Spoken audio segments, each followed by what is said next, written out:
So we were talking yesterday, I was talking yesterday about change and our ambivalent, contradictory attitudes to change. If we didn't have change, we'd stagnate and die. We like to be, or to feel that we are in control of change, because we know change is happening all the time.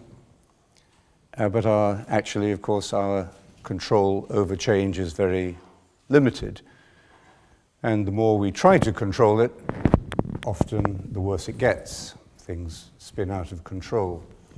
And the contemplative wisdom in all our spiritual families of the human family, the contemplative wisdom gives us something that we desperately need to remember today and to apply today, which is an understanding of how we find the center, how we find the ever-fixed mark that Shakespeare was talking about, or that center that W.B. Yeats was talking about, the center that we feel isn't holding anymore and is drowning the ceremony of innocence.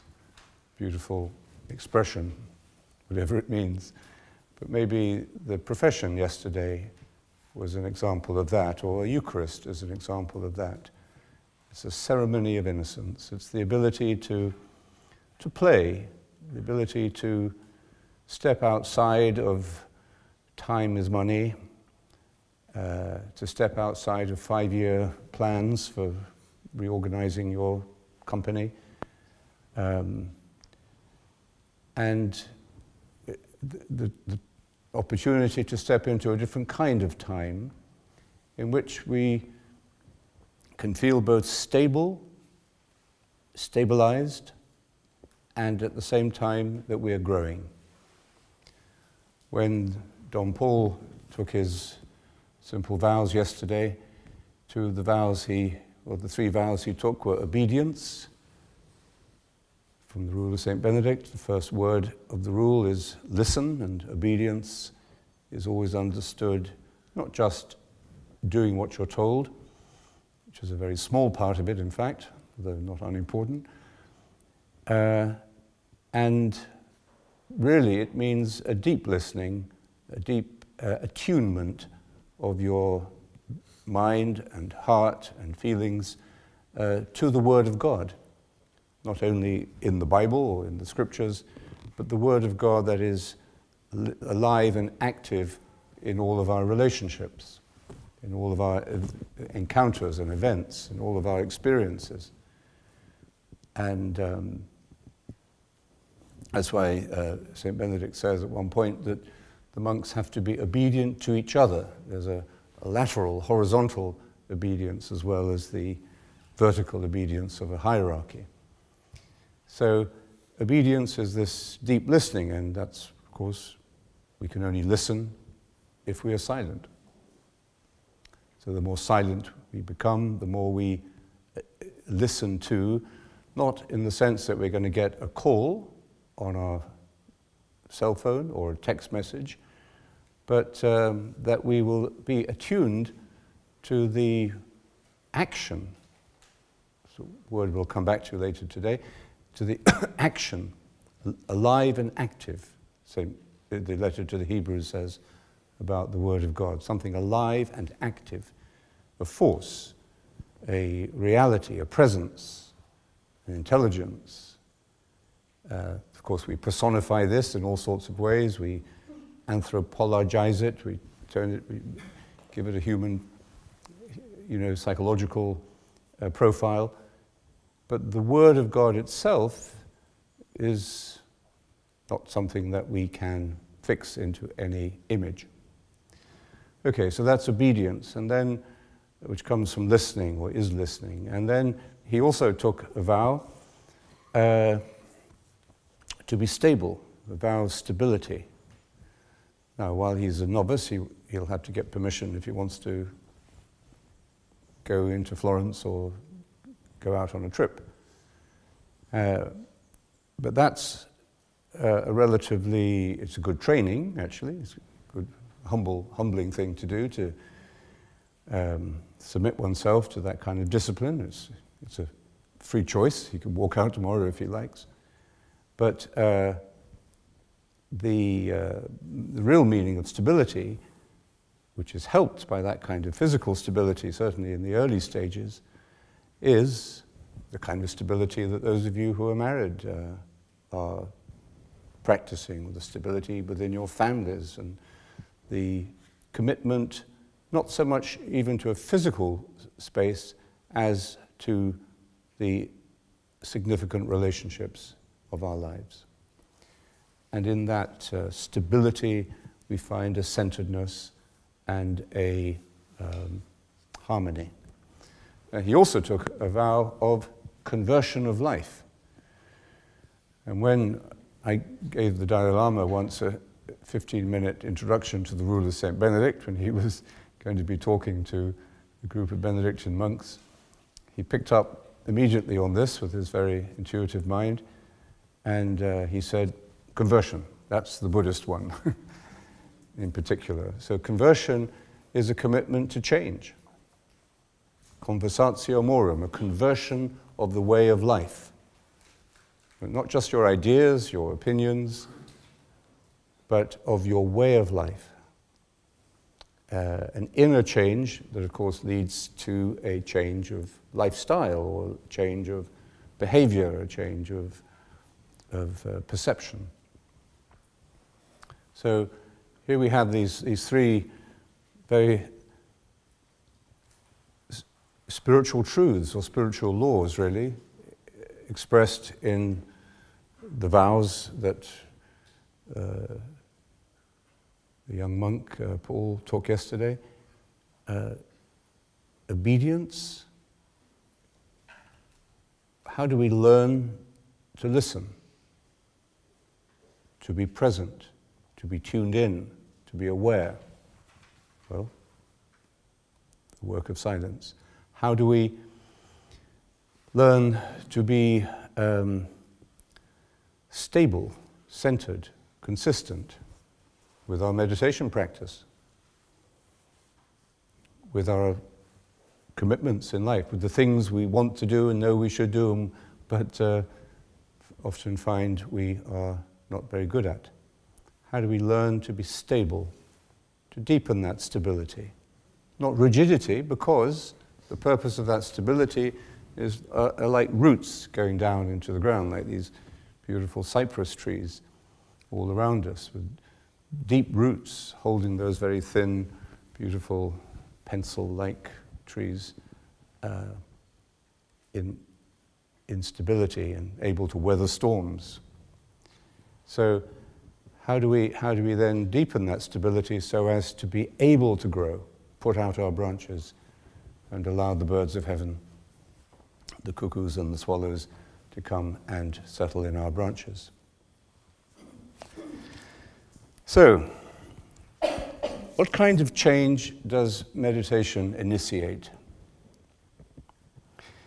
It changes us interiorly, first of all, although much of the modern scientific research into the effects of meditation focus upon things that we can measure: your cholesterol, your sleeping patterns, the frequency of your panic attacks, the rate of your recovery from addiction, your blood pressure, and so on and so on.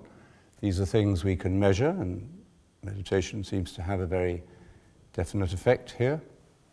But the more interior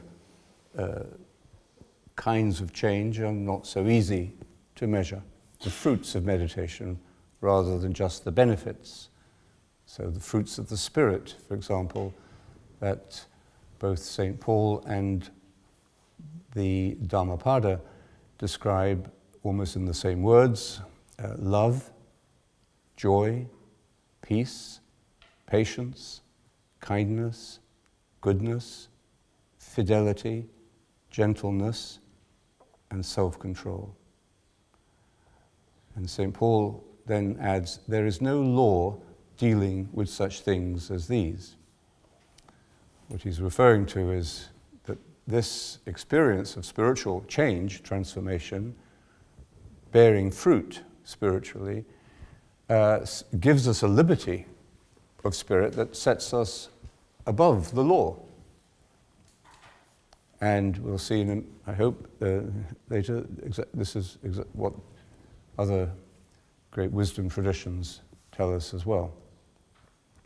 So that's what he means, I think, that we're no longer subject to the rather obsessive, compulsive rules and regulations by which we hope externally to bring about the kind of change we want or to prevent change.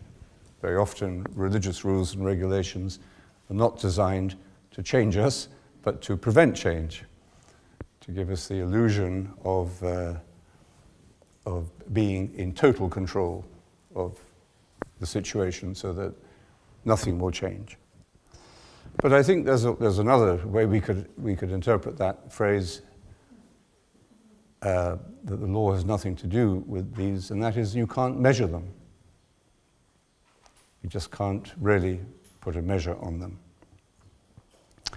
Anyway, so meditation changes us interiorly, the way we see. Not so much what we see, but the way we see things. This is actually how Ian McGilchrist describes describes the difference between the two hemispheres of the brain. It's more, not so much what do they do, but how do they do the things that they do? How do they determine our kind of attention? So how do we respond to the external world of events because of the change that is taking place immeasurably, invisibly within us? And this happens, I think, as and because we develop a habit of meditation, a regular habit. Sometimes people don't like being reminded all the time to meditate twice a day. And of course, when we teach children to meditate, we don't tell them that. And we discover that they do meditate. So sometimes I wonder whether we should not tell people to meditate twice a day, then they would probably do it. But the difference between children and adults is that children have a spontaneity and a quickness of perception that for adults becomes overlaid with our confusions, with our baggage, and with our problems. So it will be interesting to see, maybe one day, how our cultural understanding of discipline will change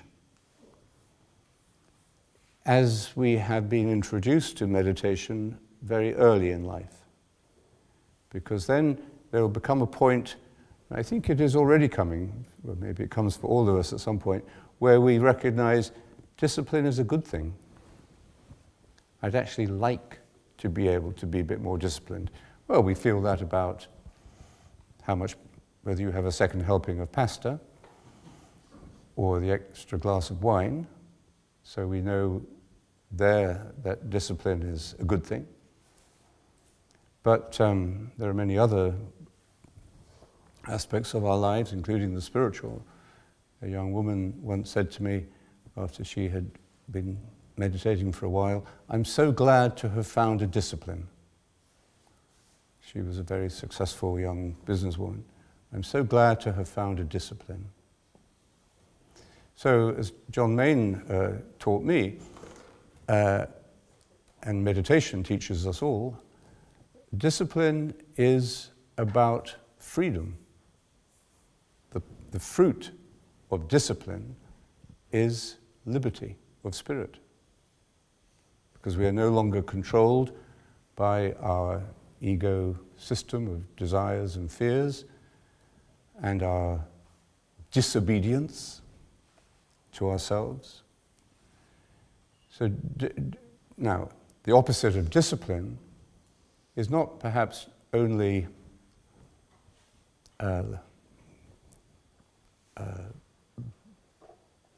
being the slave of your desires. But another opposite of discipline would be being compelled to do something.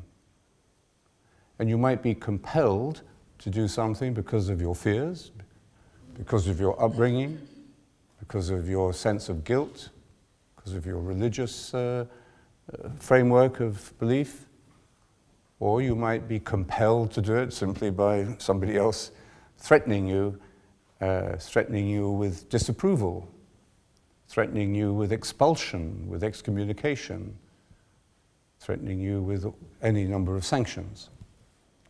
So whether it's just licentiousness, doing what you like, when you like, or whether it's being compelled to do something from interior or external forces, that is not discipline.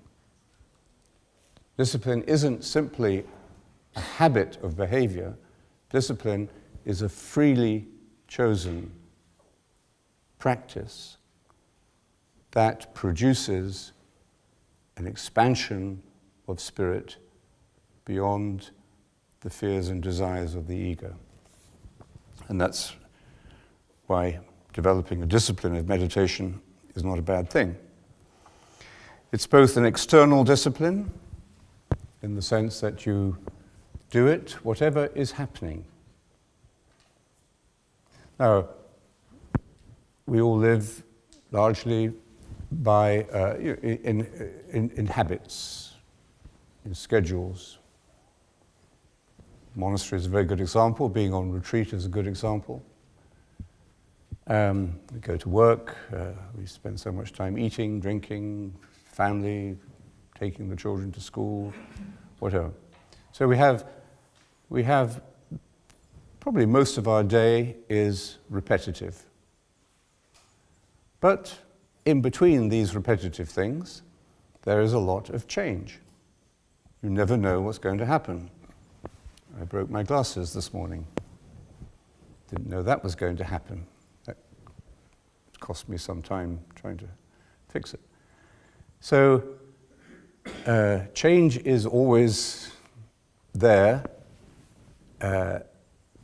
and that's why we like routines and habits, because it gives us the ability in some way to deal with change and contain it. And sometimes we're completely thrown off our routine. You have an accident on the way to work, or you go to work and you're told you're fired. You know, this rather changes the day. But generally speaking, we operate within our scheduled times, and that's where the habit of meditation is such a beautiful gift, because there will come a point which we may not be able to recognize or measure, where you suddenly realize, this is now part of my life. It's as if you've acquired a taste for something that you didn't have before, or an understanding of it. It's like, sometimes it works negatively. When I was a boy, I gave up sugar in tea during Lent. And I hated the tea without sugar until Easter Sunday, when I put sugar in my tea and tasted it and spat it out. It was disgusting. And ever since. So you don't even know how these changes take place. But one day you realize, this is now part of my life. Of course, something may happen, some change in my schedule or the weather or the world that may make it impossible, but the exception would prove the rule. If I didn't meditate today, it would show me that I do meditate every day. And what does that show me about what has happened? What kind of deeper, subtle, invisible change has taken place in me that allows this experience, this discipline, to continue to work in me and produce change at a level deeper than I can see. I can see what happens on the outside of my life, somebody doesn't turn up for an appointment, or I miss the plane, or I do this or that, I can see what's happening. I see changes taking place in my plans, or in whatever, in my body, in my health. But here is an agent of change, meditation, quietly simmering away, and yet I can't see it as such. It's like if you notice over there, in that direction, on the horizon, or no, maybe it's there, I forget, Monte Arema, which is the largest mountain in Tuscany, or Italy, I forget. Anyway, it's a big mountain, and it's a volcano, just to make you worried. You may be the second Pompeii, you never know. People may come here in 2,000 years' time and see this room full of people covered in lava. They'll be trying to understand. Hopefully the camera won't have been destroyed, you can see it. So, but Monte Arema is still an active volcano that hasn't erupted, I think, for a few thousand years, but it produces all the hot springs in this area, and you feel it. When you get close to it, you feel the heat. So meditation maybe works in that kind of way. It's a discipline, both external, you do it whatever is happening, like eating or drinking, and it is internal. The interior discipline is returning continuously to the same unchanging center of attention. So here we begin to see something quite curious, that here in a habit or a regular discipline, returning to this unchanging center of attention, our mantra, we actually enter into the deepest transformation. Ironically, we're frightened of meditation, as well as we are drawn to it, because it changes us. Even though this change, the change it gives us, allows us to cope with change in life much better. So, as I said, we have ambivalent attitudes to change. It's a radical change that happens over time, through time, and with practice. And this doesn't mean that we become better at meditation. That's one of the things you have to get over and see through, is this idea that you are going to become a better meditator or an expert meditator, or you're going to master this technique of meditation.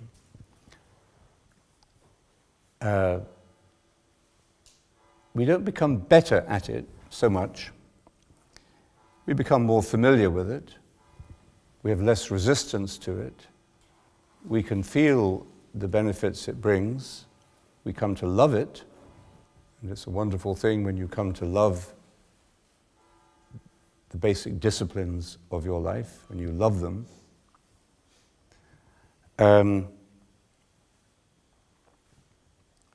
So it's not so much that we become better at it, but that we become more committed. Think of stability. Stability, that is the foundation for change, for growth.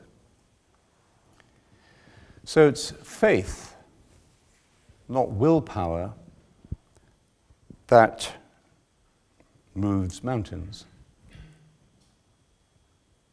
that shifts the mountain of our ego. How we see the changes that meditation makes happen depends on where we start from, what our original motivation is, and where we find meaning in our life.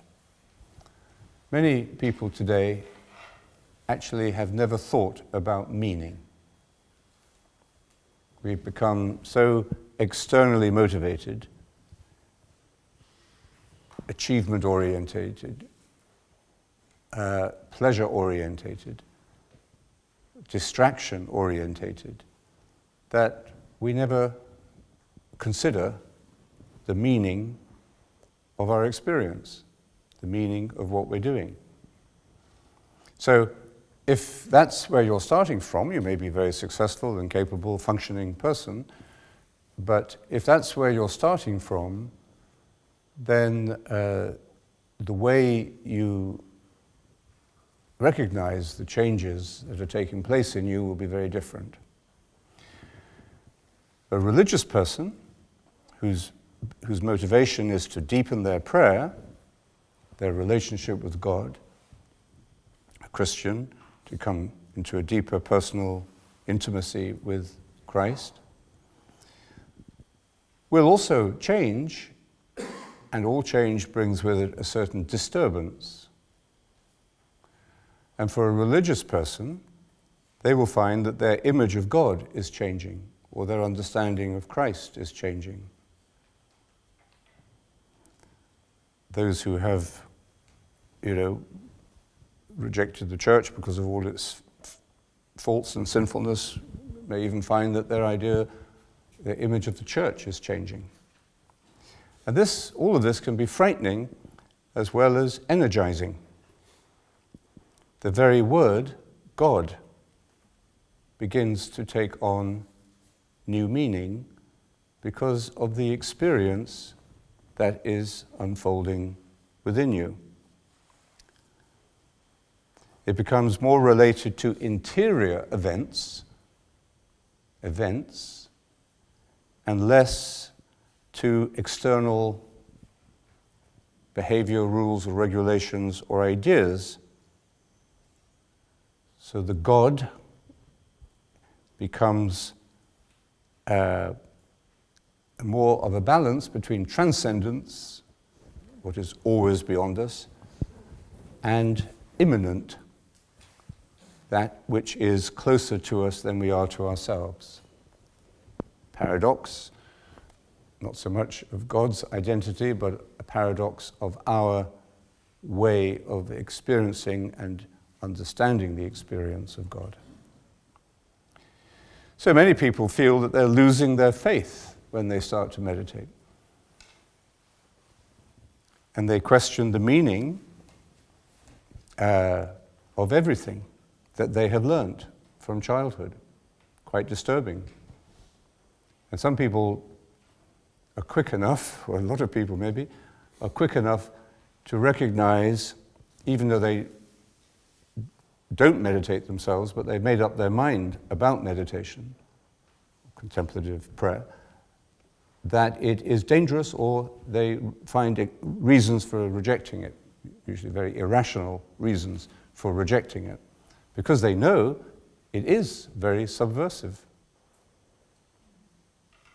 Very subversive. It changes, or it gives us a new perception of the external forms of religion, for example. Now, if they persevere into this process of change, then these forms and rituals will probably become richer, more connected to their interior lives, and so more fulfilling. And we see this in a slightly different way when young people who start to meditate, who haven't had any religious formation training at all, have, no idea of what all this dressing up and walking around on a sanctuary, what all that is about at all. But because of this experience that's beginning to change them, they will begin to see in this ritual something interesting, something that's possibly enriching and helpful to them. So what about non-religious people who don't have this system of symbols, beliefs, rituals that help them to make meaning of life? Non-religious people have the same experience of meditation, but in a different way, but the same experience. And they may find that their meaning systems, everybody has some kind of meaning system in their life, that even if they're not very conscious of it, it may just mean to make money or be successful. But they will, I think, also find that gradually their meaning system changes through the experience that meditation leads them to. Their values, which again they may not have articulated or had time to articulate. Most people, if you stop them on the street and say, "What are your values?" they would, give you quite a hodgepodge of things. And most of us, even if we have articulated our values, like transparency, honesty, fidelity, truthfulness, under pressure, we're quite ready to suspend those values because of special circumstances. Okay. We may have, for example, as I said yesterday, we may have the Christian value, the teaching of Jesus, to shelter the homeless. But if that's not convenient, then we suspend that value until the refugee crisis is over or somebody else takes them. So we will probably find that there are values as expressed in real terms, how we spend our time, how we spend our money. They will notice that they become more aware, more conscious of their surroundings, the environment, and that their relationships, not only their immediate, intimate, personal relationships, but all the relationships of their life, even extending out into the social sphere, where we don't often think we have relationships with the homeless or relationships with people on another continent. But we do, of course. And as this experience of change happens through the practice of meditation, we begin to be more conscious of the vast web of relationships that we live in and are part of. And this is happening because the underlying relationship with ourself is deepening. We move from an individualistic or nationalistic or racist point of view to an understanding of the human family, of brotherhood and sisterhood. So either for religious or non-religious people, I think the same catalyst for change in meditation is self-knowledge. In Christian understanding, self-knowledge brings us inevitably to the knowledge of God. But this is the kind of knowledge that's not the same as knowing what somebody's email address is. Factual, accurate, once and for all kind of knowledge. But this is another kind of knowledge that goes on and on changing because it becomes less objective at each stage of its life. Non-religious people, of course, may not see it like this at all,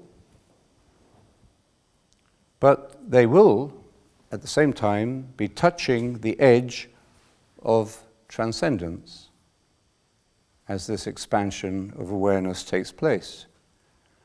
By taking the attention off oneself, this brings about a revolutionary change in the individual and, by extension, of course, then in the world that they inhabit. It's when we change that the world changes. Questions become increasingly more important than answers. As there was a general feeling, expressed very widely anyway, that this referendum campaign in the United Kingdom over belonging to Europe was a very unhappy experience. It was very nasty and divisive, and everyone you talk to will say, you know, there wasn't really a proper debate. There were just people shouting at each other. And, you know, all the experts, nobody trusts anybody. So the idea of having answers thrust at you becomes, after a while, deeply objectionable. And of course, you then don't know where to get good advice. You don't trust anyone. So, as this change of consciousness takes place, we become increasingly aware of the importance of questions rather than answers. And these questions do not lead us, as the left hemisphere might think, into ineffectiveness or non-productivity or a waste of time. These questions, who am I, is a good example of it. Or what does my existence matter? What difference does my vote make? These questions become transformative questions, new ways of seeing how we are related to other people, to ourselves, and to reality. What does the sacred mean? Is nothing sacred? What is the scale of values that I'm living in? New patterns of perception form, and the experience of the self pushes us beyond merely individual identity. So the irony is that when we rush around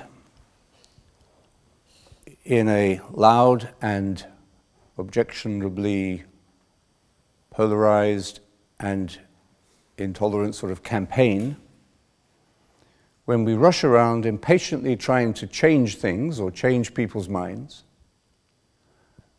in a way very little changes, or, because everything changes, things get worse.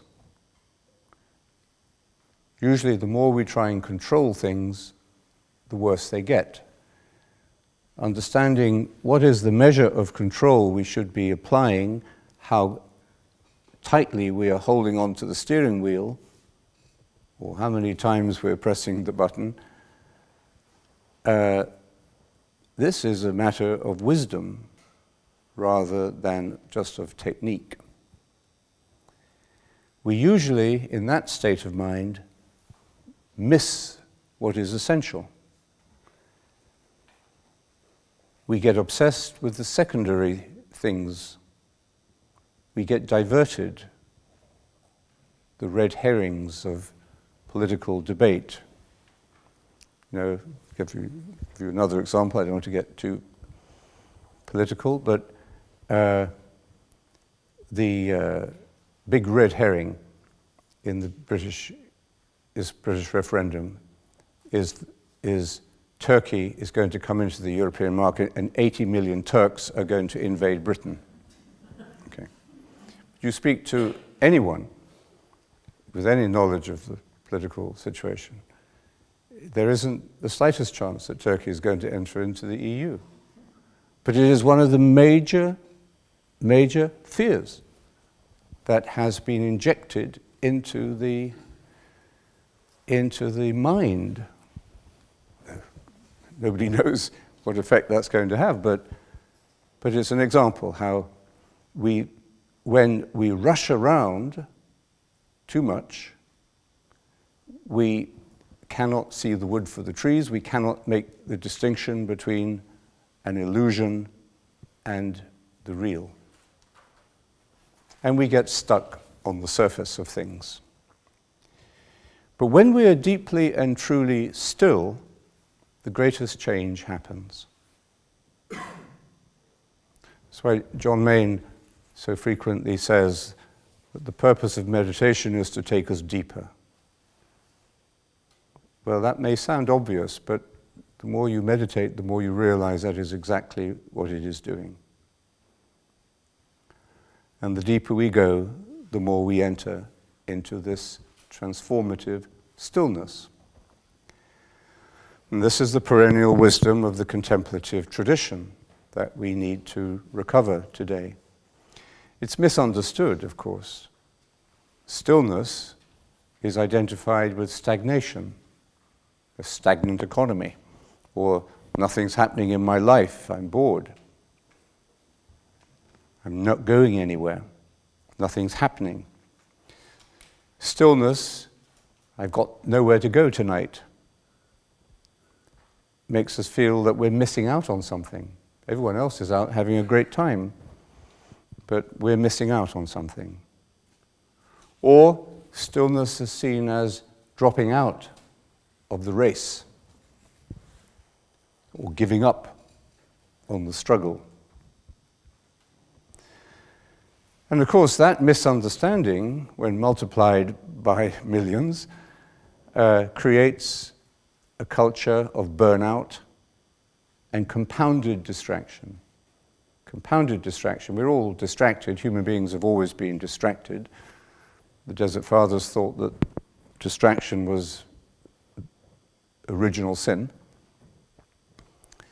So we've always been distracted, but compounded distraction is when we become distracted from distraction by distraction. And we now have the technology to have this at the edge of our mouse or our forefinger whenever we like. And it's a state of mind, this distracted state of mind, this compounded distraction, that begins ever earlier in our life cycle.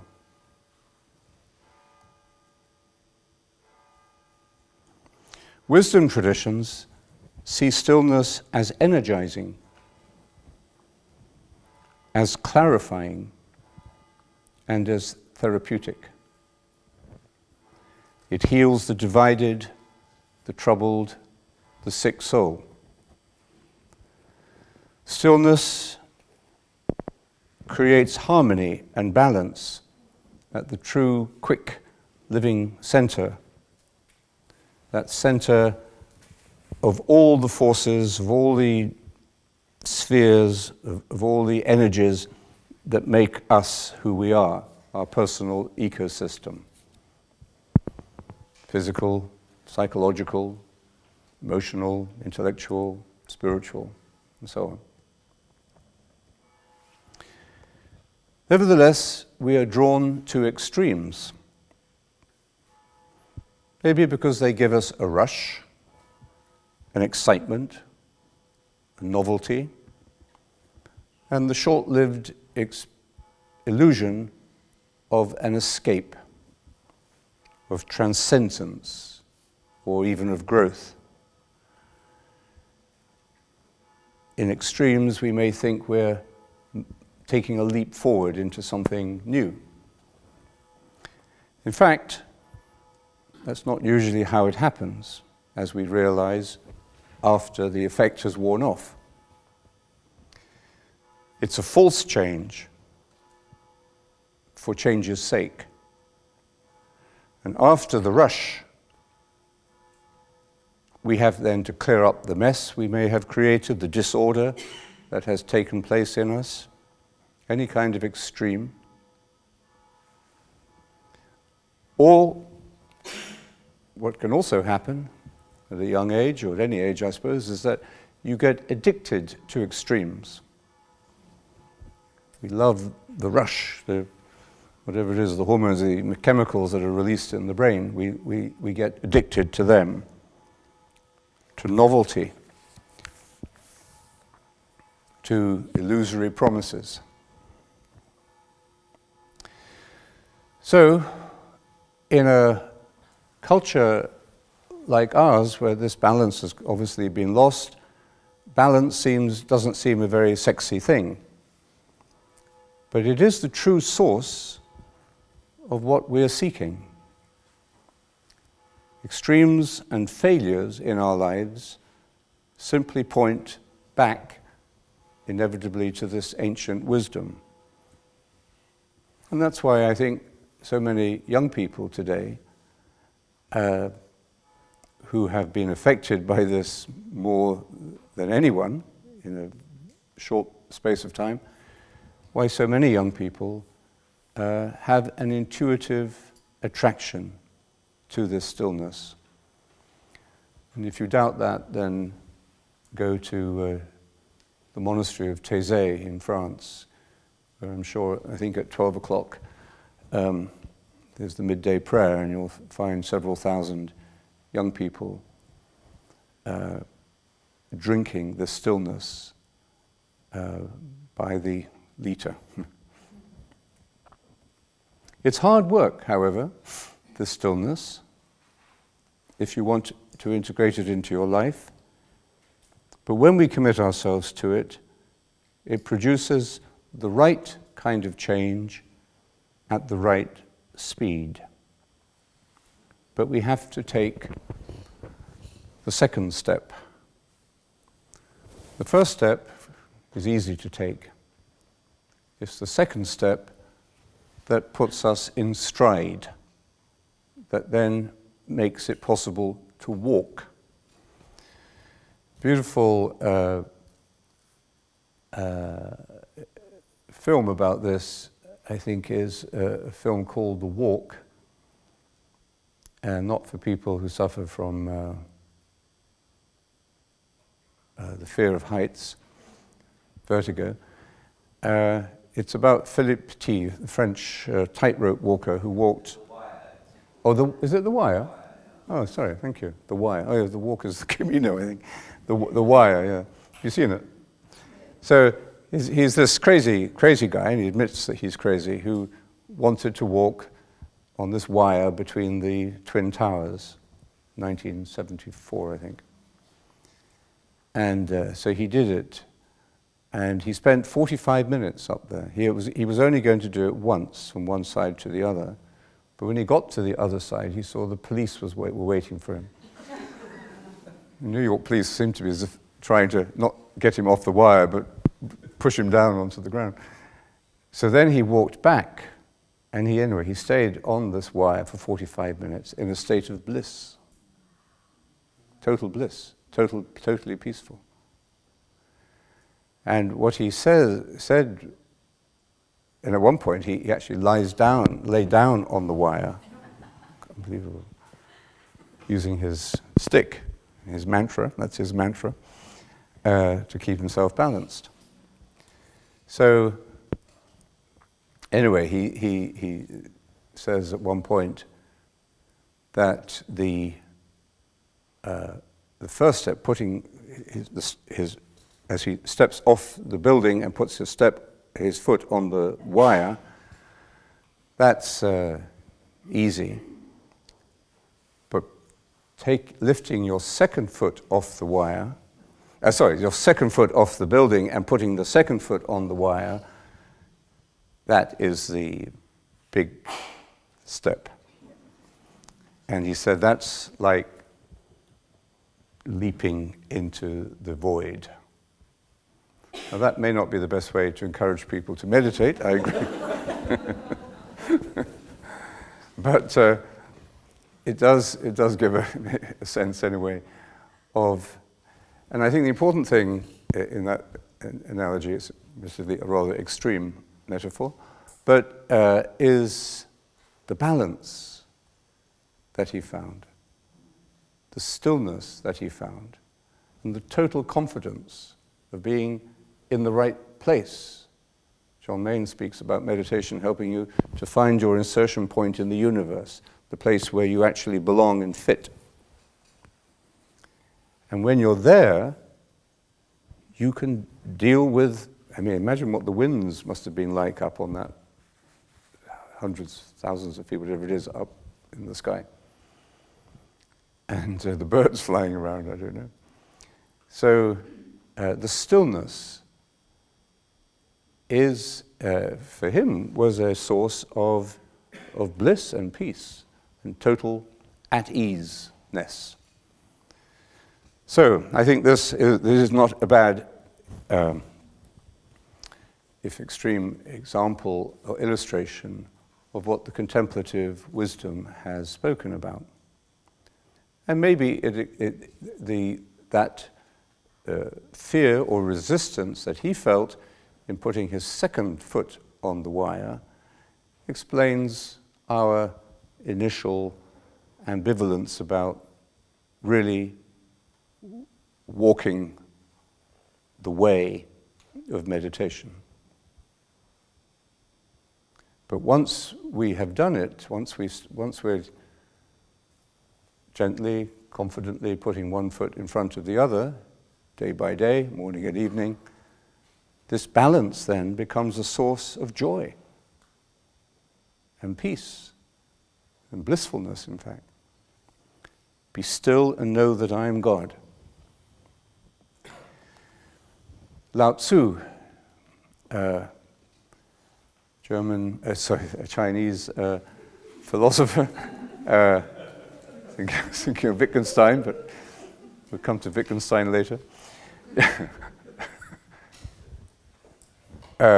Lao-Tzu, from about 500 BC, the same period as the Upanishads and the Buddha and the Hebrew prophets, in the Tao Te Ching, speaks about this. And we'll end with these words. Stillness is the ruler of movement, the ruler of haste. Returning to the source is stillness. Peace and quiet govern the world. Harmony is called the eternal. Knowing the eternal is called clarity. Returning to the root is called tranquility.